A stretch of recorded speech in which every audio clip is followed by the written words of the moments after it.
Today we're going to continue looking at imperialism around the world. In particular, we're going to be looking at about 1700 AD on into the 20th century. For example, when we start looking at around 1700 AD, Africa is now starting to become colonized by Europe. European assimilation is going to start heavily dominating African cultures. You're also going to see several African societies being torn apart. A lot of them are going to become enslaved and taken elsewhere, or the Europeans themselves are going to make these communities secondary citizens in order to profit from them. The Ottoman Empire is also going to be dominated by Europe, since Europe wants to have trade routes through Turkey, through Egypt. You're going to see the Europeans also setting up colonizations starting in the Middle East. Great Britain as well has now also imperialized India, a great part of it purely for a sense of monetary gain. And there's also European control of Southeast Asia. While Great Britain has also now stretched itself outside of India into other parts of Southeast Asia, you're also going to see France, Germany, and others coming in and taking over other Southeast Asian societies as well. And as the US starts growing into power in the late 1800s and even into the early 1900s, you're going to begin to see US imperialism of some Pacific islands, in particular the Philippines and Hawaii. You're also going to start seeing US economic control of Latin America and Mexico, purely again for financial gain. I mean, again, we're looking at shipping and trade routes. And you're also going to start seeing a European control of China as you start hitting into the 20th century. Now, when we talk about English colonization, they have so many colonies across the planet. In fact, you can see on my map on the right-hand side, in orange, all of the different places where Great Britain considered themselves dominant in the colonization. And India, in England's ideal, was the jewel in their crown. They had a huge potential market of 300 million people in the 19th century, not only to work at marketing and producing resources, but also for England to sell their products to as well. Indian business competition was very deeply prohibited. Yes, as an Indian business person, you could perhaps in your village or in your town or in your city make some money and actually produce different goods and services, but certainly you were not going to be part of the British colonization process. You certainly weren't going to be able to take your Indian products and profit by marketing them to other British colonies. That would be something that a British person would be expected to do. Now, India is also a major supplier of a lot of raw materials. Mostly at the time in the 19th century, it would have been cotton and opium, but there was several other resources as well. Now, when we take a look at British rule, probably at the height of its day, circa 1857, we're looking at the sense of the Indians trying to figure out how do they start taking back their land. And so the first time we see them trying to do that is in the area of the Sepoy Revolt in 1857. So you can see where we have a British-controlled area in the time in the lighter green. They had started off in the darker green in 1805, but by the time 1857 comes along, Great Britain has quite a huge chunk of India. And so the revolt that we have of Sepoy doesn't even take up more than maybe a quarter or a fifth of the land because of the amount of control that the British population had over India at the time. Now, when England turns raw materials into finished goods, they had a tendency to then send the finished goods back to the Indian market for sale. They weren't just taking resources out of India and pushing them across into their own country and into other countries. They happily sent back goods in order to sell them back to the Indian people.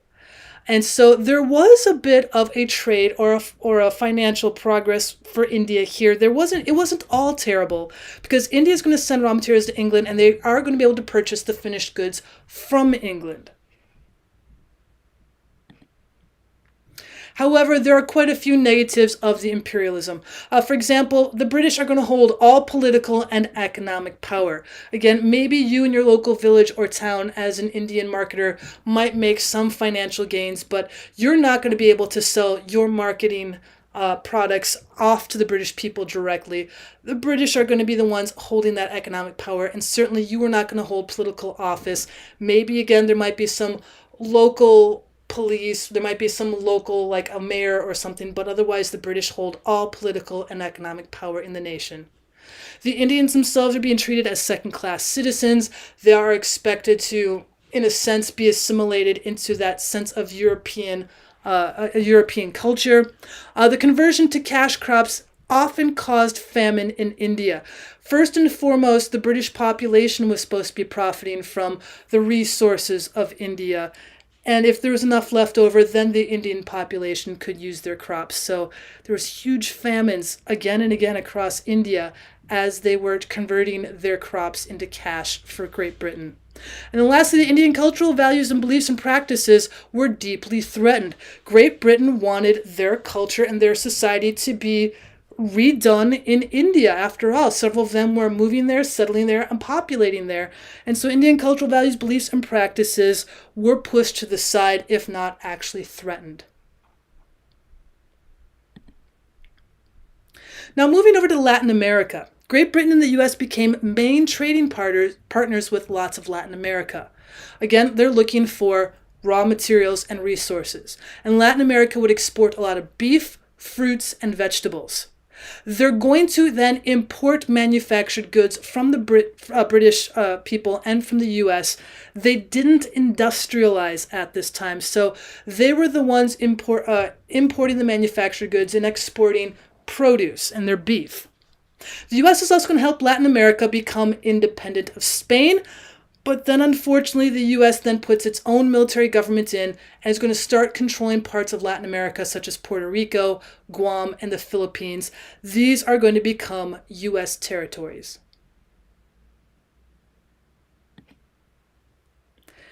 So in 1898, because we want to get rid of Spain and put America in charge, you see the Spanish-American War happening in the Philippines.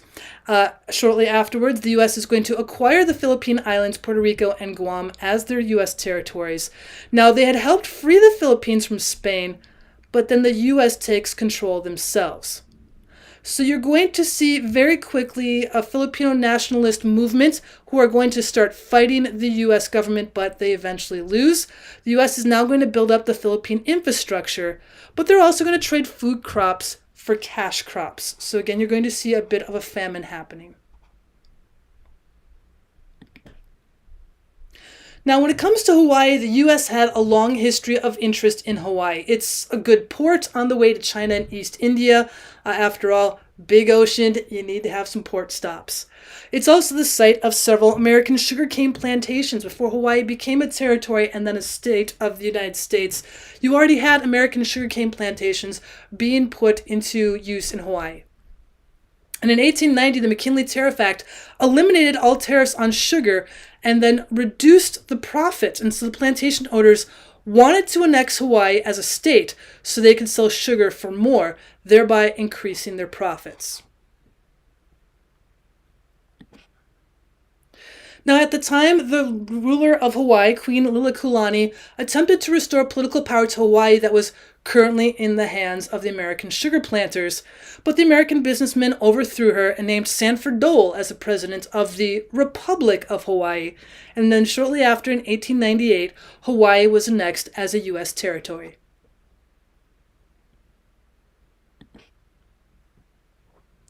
Now, continuing on to a different set of imperialism, we have the Opium War. So in the late 1700s, British trade opium in China, and this, of course, is going to lead to an addiction. So the Chinese are going to try and halt the opium trade, not so much as because they want to stop profits coming from Great Britain, but because, again, now it's becoming a cash crop, the Chinese are finding themselves with not enough opium. So in 1839, war breaks out, and the British easily defeat the Chinese. And in 1842, the British will force the Chinese to sign a very harsh Treaty of Nanjing. Now, the Treaty of Nanjing is a first in a series of uneven treaties that are signed with the foreigners in Great Britain. China has to now open more ports, and even pay for the cost of the war that had happened. So Great Britain wins the easy war and then asks for reparations from China. It also gives Hong Kong to Great Britain, and it grants foreigners extraterritoriality. That is the right to be tried by their own courts and laws rather than those of China. So as a Great Britain nationalist, if you do something wrong in China, you are not going to be tried by a court in China. You're not going to be enforced by the laws of China. You are a British national, and therefore British law goes. Now, in 1898, China was divided into spheres of influence by foreign powers, and in 1899, the U.S. proposes that China's doors should now be open to merchants of all nations. Great Britain was making a killing off of such a big country with such raw materials and a great market in order to sell to, so the U.S. wants a bit of that profit as well. And so that's going to protect the trade rights of all nations and make sure that no country is now going to colonize China. So with the U.S. proposition, Great Britain isn't going to overtake China as much as it had in India. Now by this point in time, around 1900, China's not going to be colonized by one particular nation. Now all of their trade ports are open to all manufacturers. And so you can see where there's different spheres of influence, where the part in South China is going to be heavily French, because you're also going to see French Indochina and Laos and Siam, other nations that France would have a lot of influence over. Great Britain is going to be around in the West because that's where a lot of their territories from India and Nepal are going to be. They're also going to be along Hangzhou and Chongqing because of the Yellow River. Germany has a little piece as well, and Japan, of course, is going to be up near Korea, where they are also coming in with their spheres of influence. And of course, up in the north, you're going to have some Russian influence as well. Now, of course, there's going to be a harsh reaction to all this imperialism as everybody's coming in and essentially carving out pieces of China in order to get their resources and take them back to their own countries. You're going to see the Taiping Rebellion in 1850 to about 1864, where the Chinese peasants, inspired by Hong Chikan, tried to overthrow the Manchu dynasty. And it takes 14 years to crush, and this unfortunately is going to cost millions of Chinese lives.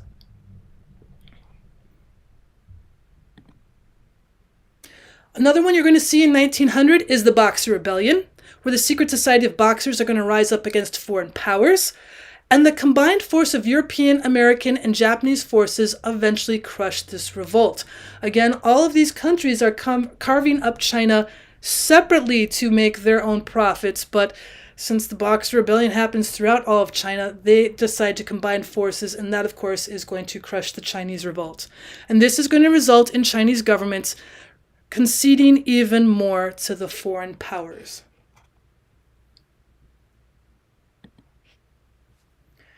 Now, China had a history of looking down on foreigners. In 1793, the Qing Emperor and England's King George III engaged in an exchange of sorts. England wanted to have full trade property over China, but at this time, China was pretty self-sufficient. They didn't need England to come in. You're going to see lots of different crops like rice, maize, corn, sweet potatoes, and peanuts, basically feeding their communities. There's also a great mining industry in the 1700s in China. They had salt and tin, silver and iron. They had started up their own manufacturing industry. There's a very positive trade balance that China had with the other countries around them. And so China really didn't want to have all of these different countries coming in and exploiting different parts of their country. They were pretty self-sufficient at the time. And so when we have Great Britain coming in, they start smuggling the opium in, and we heard about the Opium War. They began to addict the Chinese, and by 1835, 12 million were addicted. So when the Opium War comes along about 1839, China tries to stop the British from bringing in opium. They're trying to stop the British influence. But Great Britain, being the huge power that they were in the 1800s, they defeated Chinese, and the Treaty of Nanjing gave Hong Kong to Britain, gave them a permanent place to settle, and they're going to grow out west from there. Later, fighting internally to regain control, China was no match for Britain and France. And later, as we heard in the Boxer Rebellion, when Japan and Russia come along as well, it's just going to be very difficult for China to stop the Western influence from coming into their country. Now, with the open door policy, the U.S. is now fearing that the other countries are gaining footing in China at the U.S. expense. The U.S. is not so concerned that Chinese people don't have autonomy. The U.S. is concerned that there are 5 other countries that are exploiting China. Why isn't the U.S. exploiting China? So in 1899, when they asked to have open trade to all countries and that colonization should not be happening, that becomes great for other countries, especially for the U.S., but it's not doing anything to help China become autonomous once again. And so, of course, as you can see on the graph where we had first started seeing Chinese being affected by the opium and the Opium War in 1839, there was just this huge amount of opium being brought into China in order to addict, in order to make sure the British had a presence for economic gains. Now, Japan has had a long history of isolationism. They did trade with Chinese. The Dutch were some of the first Europeans that came along and were looking for trade as opposed to settlements. They had diplomatic contact with Korea, but Japan's had a long history of, since they are that island nation, that they could keep themselves fairly isolated from colonization, from attack from other nations, because of where they were. The geographic location that Japan has made sure that it was easy for them to kind of blockade their ports and say, we're pretty self-sufficient, please leave us alone. Now, the U.S. tries to bully their way into trade with Japan in 1853. So in 1854, the Treaty of Kanagawa finally opens up 2 Japanese ports to U.S. ships, which is then eventually going to open up the Japanese for trading with other countries shortly after. Now, Japan is now going to try to force Korea into trade with them in 1876, but by 1885, China and Japan agree that they're just going to leave Korea alone. They were kind of fighting over the sense of who's going to get their best financial interests, who is going to exploit Korea the best. And since China and Japan at the time did not want to get in a war with each other, they agreed that they were going to equally leave Korea alone at the time. But in 1894, China's actually going to help Korea put down rebellions, and Japan comes in to fight out of the fear that these 2 countries are now joining economically and maybe later militarily at Japan's expense.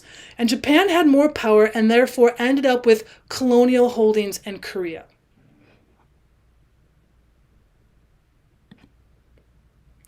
So by the time 1900 comes around, since Japan is becoming this threatening power coming over onto the Asian Eastern background, Russia decides to start fighting Japan over Manchuria, and Japan offers to give Russia Manchuria if they would just stay out of Korea. Well, Russia refuses to do so, and that's how the Russo-Japanese War began. The Japanese win, and the U.S. helps negotiate the peace treaty, which gives Japan the land holdings that they wanted.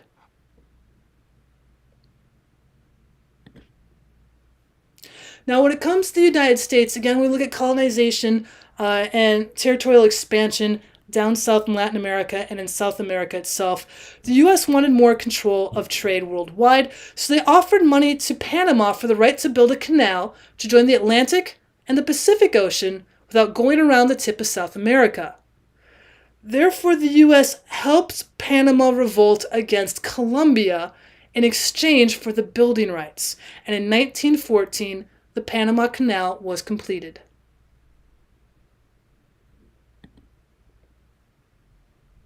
Now, when we talk about Mexico itself, first Mexico was controlled by Spain, and then Napoleon gets most of it over in France, and then control is eventually ceded back to Mexico via war.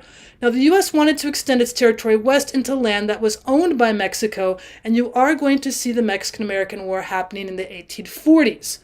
So the U.S. eventually gets Texas on their own when Texas has their own rebellion against Mexico.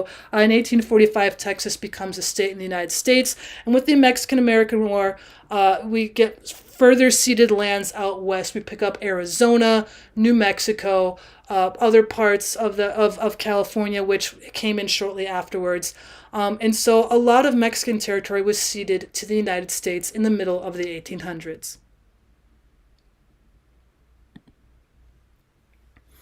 Now, another prime example of imperialism at its worst is what happens when Japan dominates Korea. They started closing down Korean newspapers. They didn't want anybody talking bad about Japanese, about the local governments that the Japanese were controlling. They also controlled education in Korea. They wanted the Japanese language being taught. They wanted Japanese history being taught. They also replaced the study of the Korean language and history with that of Japan in the hopes that their culture would become Korea's as well. They also ended up giving Korean land to Japanese. If you were not exactly cool with the Japanese coming in, local governments might actually take over your business, might take over your property, and hand it over to new Japanese colonists and settlers. And they're also going to replace the Korean businesses with Japanese businesses at this time. So it seemed like the Koreans not only were becoming second-class citizens in their own society, but the Japanese were, in essence, colonizing an already controlled area. And so you can see why that happened. Japan had stayed so isolated for so long, but once we start opening up their ports, Japan had decided, well, as long as we're open, let's start doing trade elsewhere. And they thought that North and South Korea, the Korean peninsula, was pretty close. And so this is why that is where they start taking over with their influence of imperialism. Well, that will do it with the 1700s and 1800s, even into the early 1900s of imperialism across our planet. If you'd like to learn more about imperialism, I've got a part 1 that starts off with imperialism dominance, especially in Africa and parts of the early parts of the United States and Canada. Also, if you'd like to have other questions about imperialism, please leave them down in the comments below and I'll see if I can answer them for you. And as always, I'd appreciate it if you subscribed. Thanks for stopping by.